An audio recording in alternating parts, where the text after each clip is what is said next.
All right, here we go. It is a brand new Flyers Daily for Thursday, November 7th, 2024. Flyers Daily, as always, presented by Ticketmaster. Make memories live. Pull up a chair, grab a seat on the couch. Let's have a chat. Well, let's first get to a game preview because the Flyers are in Tampa tonight to take on the Lightning. Puck drop in Tampa, 7:30 this evening. You know, if somebody can explain this to me, I've got some feelers out, and we'll see if I get an answer during the taping of this podcast. But really strange scheduling thing that I see with Tampa. They have the Flyers tonight at 7:30, and they don't have a game until next Thursday, the 14th. They just have a week with no games. I'm not sure why that is. If somebody has that information, tweet it to me, email me, jason.myrtetus, myrtetus @gmail.com, or DM me, whatever. And we'll get to some DMs and emails in this episode because we're going to have a little bit of a fireside chat in this episode. But before we get there, let's talk about tonight because, like I said, Flyers in Tampa to take on the Lightning. Where are the Lightning? What are they doing this year? Well, they're in the third spot right now, the Atlantic Division of the Eastern Conference. They've played 13 games, 7-6 on the year, 14 points, 2 points back at Toronto, and 5 points back of Florida, who the Flyers will see on Saturday at 6 o'clock down in Sunrise. Tampa has lost 3 straight games, and they are +5 in goal differential. Where are the Flyers? Well, they're in the bottom spot in the Metropolitan Division. Matter of fact, they have the lowest points percentage of any team in the NHL right now, just behind San Jose. And we'll see San Jose coming up Monday at Wells Fargo Center. But Flyers through 13 games, a record of 4-8-1, 9 points. They are -15 in goal differential. They lost their last 2, and they are 3 points back of Pittsburgh and the Islanders, and also the Columbus Blue Jackets. And they are 9 points back of the division-leading Carolina Hurricanes, who they lost to last night or 2 nights ago. In Raleigh, 6-4. So it's the Flyers and the Tampa Bay Lightning tonight. Over this 3-game losing skid the Lightning are on, all the games have been on the road. They started out a 4-game road trip in Colorado, and they got a 5-2 win. Then they lost in Minnesota 5-3, lost at Winnipeg 7-4, and they lost to St. Louis by a score of 3-2. And this is a Tampa Bay Lightning team that, in some ways, is in transition. Is a team that has some of the pieces from the really good team that won back-to-back cups and went to 3 cups in a row, and obviously Nikita Kucherov, Victor Hedman. You still look at Andrei Vasilevsky in that light, Braden Point. But obviously the guy that's not there is Steven Stamkos. He's in Nashville. But leading the way is Nikita Kucherov. We saw one of the hotter players in the NHL in the game on Tuesday in Martin Necas. Matter of fact, he scored the game-winning goal for Carolina. I think he has around 19 or 20 points. Nikita Kucherov through 13 games, got 10 goals, 12 assists, 22 points, 1 on the power play, 6 power play assists, and he's doing it once again. Just been an absolute animal. Also over a point per game is Brandon Hagel. He's got 14 points, 7-7 through 13 games. Hedman's got 13 points on the blue line, 3 goals, 10 assists. Jake Gensel, who signed there in the offseason, he's off to a solid start, 13 games, 5 goals, 8 assists, 13 points. Cirelli's a point-per-game player at 2 goals and 11 assists. Braden Point's at more than a point per game. He's played in 12 of the 13. He's got 13 points. And then Nick Paul even has 11 points. When you look at the Flyers and their inability to get goals and get it spread around, you look at a team like the Tampa Bay Lightning, and you go, man, they're what a plethora of players putting up big numbers here early on in the season, 13 games in. Vasilevsky on the season, 2.54 goals against average and a .903 save percentage. One thing we'll have to do in an episode coming up is look at save percentage because it's actually coming down across the league over the last couple of years.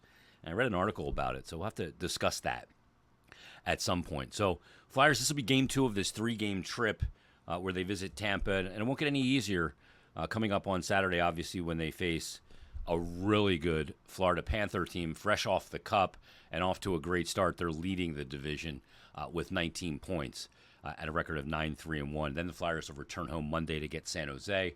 They'll pop back out for one on the road against Ottawa. And then they've got a long homestand that'll see Buffalo, Colorado, Carolina, Chicago, and Vegas. Then they'll go to Nashville. Then they'll come home for the Black Friday game against the New York Rangers at 1 o'clock at Wells Fargo Center. And that's a back-to-back. The next back-to-back will be in St. Louis on that Saturday after Black Friday. That's basically the run of schedule for you for the month of November. So Flyers in Tampa tonight. They got 4 goals against Carolina in that last game. Good number to get to, but only 16 shots on goal. One of the things I'll be looking for in this game tonight, one of the players that I'll have circled, highlighted, and a little added attention will be Owen Tippett. Because in that game against Carolina, he ended up with 6 shots on goal, 4 in the first period, had an absolute beauty of a snipe for his second goal of the season. I thought he skated well, looked confident, was taking the puck to the middle of the ice. I will be looking at Owen Tippett going into that game tonight to see if we're start to see him at his higher level of play more consistently. And that comes with confidence, I think, for him. He's a player that when he's confident, you see him trying a lot of different things. I'll be looking for that in his game tonight. And then obviously the power play as well. They got a power play goal. In last game, they went 4 games prior to that without a power play goal and went 0 for 12. They got the 5-1-3 goal when Konechny scored. Mishkov with the assist in the initial shot. We'll see if they can get the power play jumping with some consistency again down in Tampa tonight. Flyers also did recall Anthony Richard because Ryan Poehling has now gone on IR. So here's the message from Flyers general manager Danny Briere. The Flyers announced yesterday that the team placed centerman Ryan Poehling on injured reserve retroactive back to November 2nd. Additionally, the Flyers recalled centerman Anthony Richard from the Phantoms of the American Hockey League. Richard will wear number 90 and will be available for the game tonight at Amalie Arena. And Richard is a guy that has gotten off to a really good start. We saw him in preseason, and we liked a lot of things. Well, you love his speed. He's got NHL experience, a little bit. He's got 24 NHL games. In 7 games with the Phantoms this year, he's got 9 points, 4 goals, 5 assists. So more than a point per game player. He's earned the call-up. Frankly, he's probably the forward that earns the first call-up because of the way he performed in training camp, the preseason, and then obviously to start the season with the Lehigh Valley Phantoms. From what I understand, a real pro's demeanor to Anthony Richard. And for a team that's looking to get out in transition and play with a little bit more speed, he'll help that. One thing the Flyers got to help themselves with, though, is going to be working the forecheck and puck support in the offensive zone to create more offensive zone time, by proxy creating more shots on goal, by proxy creating more quality shots on goal. That's really the things that I'm looking for tonight. So we'll see Anthony Richard in the lineup presumably tonight at Amalie Arena and making his NHL debut with the Philadelphia Flyers, or his Flyers NHL debut coming up tonight. He did get some games, 9 last year with the Bruins, had a goal and 2 assists. 2 years ago with Montreal, played 13, had 3 goals, 2 assists for 5 points. And prior to that, had a couple of games with Nashville going back to 18-19 and 19-20. But another opportunity for Anthony Richard to try and pave that path and get into the NHL again and stay there. If he can supply offense, supply that speed, he'll do himself a lot of favors and put himself in a good position to do exactly that. So we look forward to him in the game tonight as well. Power play, we just mentioned. When you think about the Tampa Bay Lightning, and I think about Nikita Kucherov and Victor Hedman and Braden Point, and obviously before you thought about Steven Stamkos and that one-timer and great shot, their power play is off to kind of a sluggish start, 18.6%, 17th in the NHL. So not off to the greatest start with that power play without Stamkos, but that's not a fate I want to tempt in this hockey game coming up tonight. Flyers are clicking at exactly 20% on the season. That's 14th in the NHL, slightly above average. So that is a good thing. PK's been great for the Flyers. 3rd in the NHL, 88.9%. I mean, that's an absurd number. 88.9%. It's a great number. Only the Rangers and Nashville are higher. But you look at Tampa tonight and their PK. If the Flyers can get the power play going, this may be an opportunity because Tampa has got the 25th ranked penalty kill in the NHL at 73.8. So Flyers can, by possessing the puck, can draw some penalties, those stick penalties, and guys getting sticks into players' hands, into their legs, hooks, and those things. You can kind of work your way to getting some of those calls and getting on the power play. That could be a big objective in tonight's game as well. So Flyers Tampa coming up tonight. Let's get to a couple of notes that I got over the last couple of days. Obviously, when their team's off to a start like they're off to, people have thoughts. And it's funny because they actually kind of range all over the place.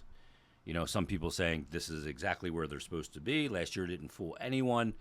Like the message that I read the other day from Jared that said they didn't get fooled by last year. They're sticking with the plan. Then other people going, why didn't they go out in the offseason and get, a center for Matvei Michkov? I mean, they didn't even know Michkov was coming over. Don't have the cap space anyway. Is this season part of one of the inflection points of stepping forward in this long-range rebuild plan that they have? I don't know that it was. So really all of the kind of mindsets that people have right now are very varied. We're only 13 games in. There is 69 games left, which is obviously a lot. And a lot can change pretty quickly. But I've always been of the firm belief that in sports, they're long seasons. And based on what you're seeing, you can change your expectations. There's no contract that we have inked in blood at the beginning of the season that says, my expectation at the beginning of the season shall be my expectation at the quarter pole, at the halfway point, and at the end. You can change your expectations based on what you're seeing. That's totally fair. So let's get to a couple of notes. First one comes from Mike Evangelista. He DMs me and says, good morning, Jason. Need to vent a bit. I'm here for it, brother. He said, I know the Flyers are struggling, and the front office and the coach had alluded that we might actually take a step back this season, and I'm fine with that. He said, what drives me crazy, though, is the Torts derangement syndrome. And I agree, there is some of that out there. He says, I see people on social media saying the coach sucks. Look, I get people may not like him, but you can't have it both ways. Here's an example. He said, these same people were praising Brad Shaw for the great job he did, and does, rightfully so, but I guarantee you, as soon as the Flyers' D goes sideways, it's Tort's fault, not Shaw's fault. And he said, I will also say this. Cutter is playing not too good in Anaheim, got benched. If that was happening here, it would be Tort's fault with these people. And look, Mike, I agree with you. I was a guy that when the Flyers fired Alain Vigneault and named Mike Yeo the interim coach, I was a guy that said John Tortorella should be on the short list. And I thought Barry Trotz was the guy. If he wanted to continue coaching, I think the Flyers pursued him. But obviously he didn't want to continue coaching. He went into a front office role with Nashville and so on and so forth. But that being said, I was of the belief that a coach like John Tortorella would be good for this team where it was, not only in their rebuild, but also to just reset the expectation, as they call it, the standard. I thought that was important. I did. I think he's a good tactical coach. I think he plays a system that players want to play. I think he can develop young players. Sometimes coaches that are up there in years, like Torts, get this reputation that they hate playing young guys, and that's not true with him, obviously. They're playing 12 players under 25. They play a lot of young guys. Here's the deal. Some people just don't like him. They don't like the way he treats the media or the way he systematically goes about his things. And those people are always going to kind of take away from him when things go well and put it all on the players that they're playing great, but when they play bad, it's not the players' fault, it's Tort's fault. And I think there is a portion of the fan base that does that. And that happens in every sport. We all have our preferences on what we think a coach should be doing. And do I agree with everything that Torts does? No, I don't. But I think he was an important coach to be here at the right time. I'll tell this story really quickly. On Flyers exit day, not last year, but the year prior, or before Tort's first year, so 2 years prior, I set up in like a conference room at the Flyers training center, or I'm downstairs in a room, and we have our cameras set up and microphones, and we tape exit day interviews, which you guys see all through the first part of the off season. And I sit down with every player that I ask for. I don't ask for everybody, but pretty much everybody. And that year, after AV got fired and Mike Yeo left, and they were going to hire a coach, I was sitting down with Cam Atkinson, who obviously played for Torts for a number of years, I think 5 years or 6 years in Columbus, and had some really good years under Torts. And when the interview ended, I said to Cam, this was before he even went out for his media availability. I said to Cam, I had a good relationship with him. I said, what do you think about bringing Torts here? And he got up and he walked over to the door in the office that we were in where the conference table was, shut the door, and he came back in and sat down. And we talked about Torts for about 15 minutes. And he was of the firm belief, after having been here for a year, that this team needed what he brought. And I take that information from a player, a character player like Cam Atkinson. I take that to high value, because this is a player that was here and maybe saw some things that he didn't like, some things that were slipping. And I remember specifically after this season, listening to an episode of Spittin' Chicklets, and Keith Yandel was on because he spent that entire year with the Flyers. And the Flyers were abysmal that season that AV got fired. And they were, it should not have been a joyful place to come. This is the 21-22 season. The Flyers finished in dead-ass last in the Metro. 25-46-11. They had 61 points. Minus 87 in goal differential. And Keith Yandel said, that was one of the most fun years I've had as an NHL player. And that it took me back. It hit me like a shovel to the forehead that he said that. I had to rewind the podcast. And, are you kidding me? You got your teeth kicked in this season, and it was one of the most fun years you've ever had? That's a problem. That's a huge problem. And I think that's what Cam Atkinson was speaking to. So that's why, another reason why I was in favor of Torts. And after I talked to Atkinson, I checked in with some guys that played for Torts, whether that was Jody Shelley or other players that played for him, to get some download on him. I wanted to know from more than just Cam Atkinson what people thought of him. And then obviously they hired him, and I've gotten to know him very well, and we do Hockey and Hounds together, and I have a good relationship with him. Next DM comes from Wesley. He said, hey, Jason, do you think Torts is on the hot seat? He said it's hard to blame Torts when you look at factors like the goaltending, the number of players underperforming, but at some point, a change seems inevitable. Something just isn't right, and maybe it's time for a new voice. Joel Quenneville comes to mind. Wesley. First of all, I think Quenneville is a non-option. First of all, he would be the only coach in the league that's older than John Tortorella. And second of all, he brings a lot of baggage with him, obviously, from what happened with the Kyle Beach situation in Chicago and then going down to Florida and getting let go and the whole thing. So I think that's highly unlikely. So I won't even mention Joel Quenneville's name. But as far as Torts on the hot seat, I've always asked this question when people say, fire the coach. And I've been one of those fans too at times. Fully admit it. But as I got older, I always thought, okay, fire the coach, easy to say, no doubt. And sometimes you do need to fire a coach. I don't think this is the situation here right now. And because I go, okay, if not him, who? I'll say it again slow. If not him, meaning Torts, who is the coach? So you go, okay, you want to fire him? You fire him. Who's going to coach the team? And a lot of people go, well, just have Brad Shaw coach the team. He's a really good coach. Well, Brad Shaw is more of an assistant coach. Hasn't been an NHL head coach. He was very short with the Islanders way back in the early 2000s. Some guys are built to be assistants and teachers.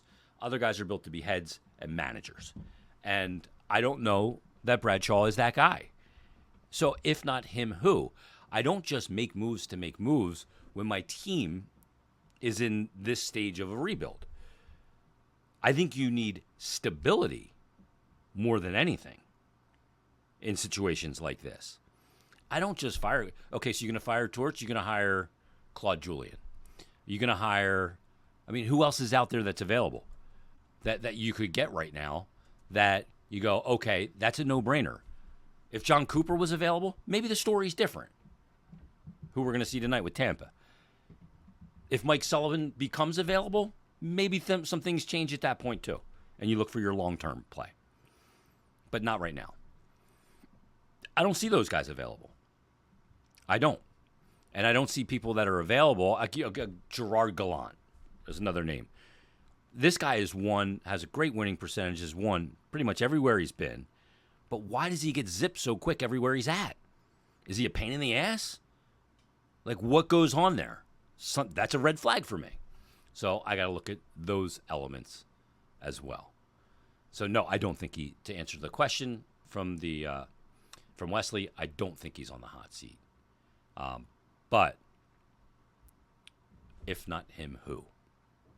If you have thoughts on that, shoot me a DM, shoot me an email. All right, we're going to wrap it up there. We'll recap Flyers Bolts tomorrow on our Friday edition of Flyers Daily.